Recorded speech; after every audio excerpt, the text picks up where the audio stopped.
Hello guys, it's me Ira and welcome back to my channel. Ayan, for today's video, pag-uusapan natin ang iba't ibang klase ng mangungutang. I have these lucid dreams where I can't move I'm lost in the way you.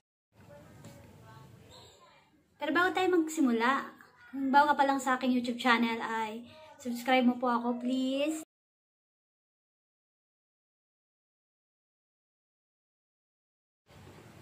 Yan, punta tayo sa number 11. Yung number 11, yung taong gagawin ng lahat. Makautang lang. So, nga ba to? Ito yung mga tao na kahit maglulud pa dyan sa harapan mo, handa pa niya ikis yung paa mo. Makautang lang sa'yo. Sabi nga ng asawa ko, ay naku, tigilan mo na yung pagpapautang ng pera. Kasi dati mga way back 2006, ayun, nagpautang ako ng pera. Sabi niya sa akin, tigilan mo na yung pautang mo. Alam mo yung tao, gagawin lang lahat yan makautang sa'yo. Pero kay kiss pa niya yung paa mo, halikan pa yan kung anong sa'yo, para makautang lang. Pero yung mga tao na yan, hindi marunong magbayad ng utang. Sa ano naman, na ano ko naman na nangyari, totoo din. Gagawin ng lahat, sasabihin ng lahat.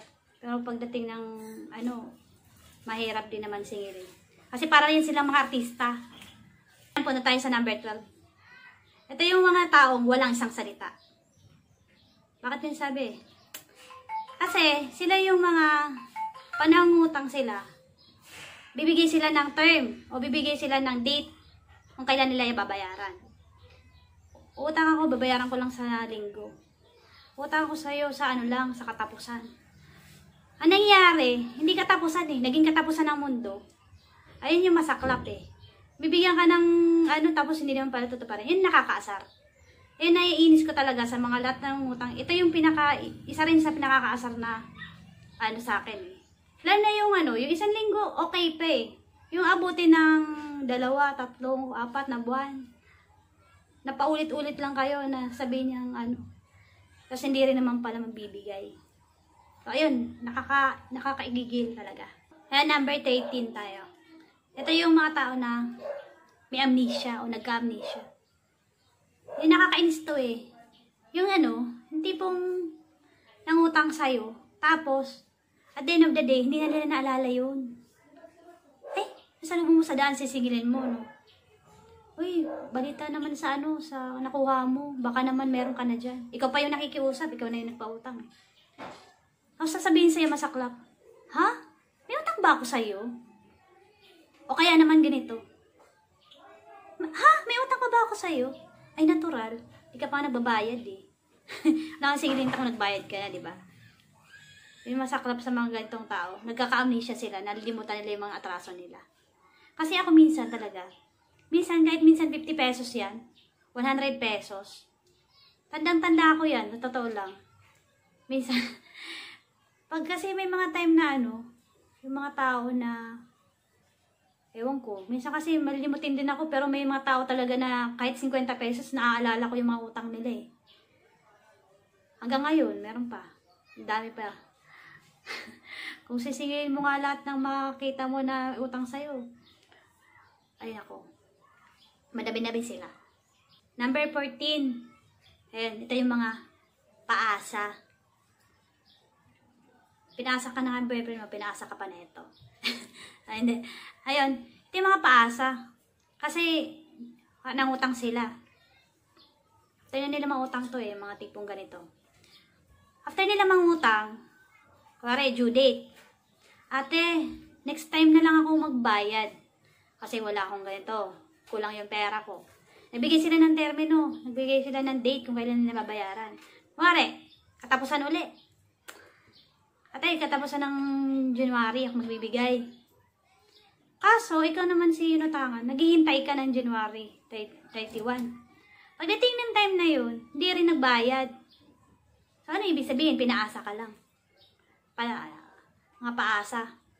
Tapos, syempre, ikaw na inutangan, tatanungin mo siya kung kailan uli siya magbabayad. Papalo up mo eh. Kasi, hindi na nga nakabayad. Bibigyan ka na naman ng date kung kailan. Pagdating na naman date na yun, wala na naman. O diba, ang tindi. Experience ko to eh. Ito masaklap. ano eh, as in talaga, halos buwan-buwan kami paasa. Wala, magbibigay siya ng date na ganito, sa next week ako magbibigay. Pagdating ng next week, hindi pa yan eh. Sa next week pa yan, o kaya minsan naabot pa ng buwan bago magbayad. At totoo lang. Shout out sa'yo kung mapapanood mo to, alam kung kilala mo yung sarili mo. Kasi, hindi po na minsan, nagpadala na, ito masaklap na nangyari. Nagpadala ako sa Sabado. Ito, sa Lunes, hindi pa siya nagpadala. Merkulis na, hindi pa siya nagpadala. Biyernes, ayan. Panibagong Biyernes. Nagpadala na ako.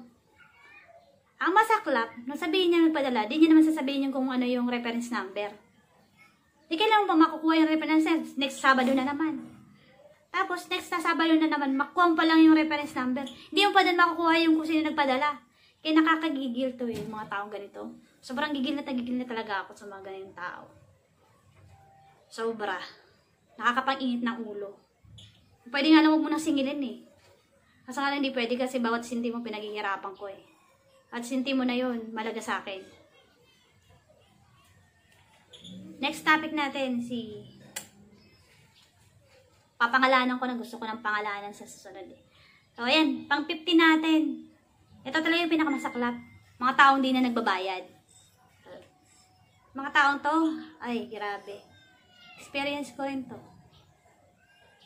Mula 2000 mga taon. Way back 7 years ago, nagsimula akong magpautang. Madami yung hindi nagbabayad talaga. Yung akala nila nalimutan mo na may utang pa sila sa'yo. Meron nga dyan, hindi ko to yung kanina, sabi ko nga, yung mayroong nagutang sa akin, hindi ko naman kilala. Hanggang ngayon, hindi pa yun bayad sa akin. So, classified sila as hindi talaga nagbayad.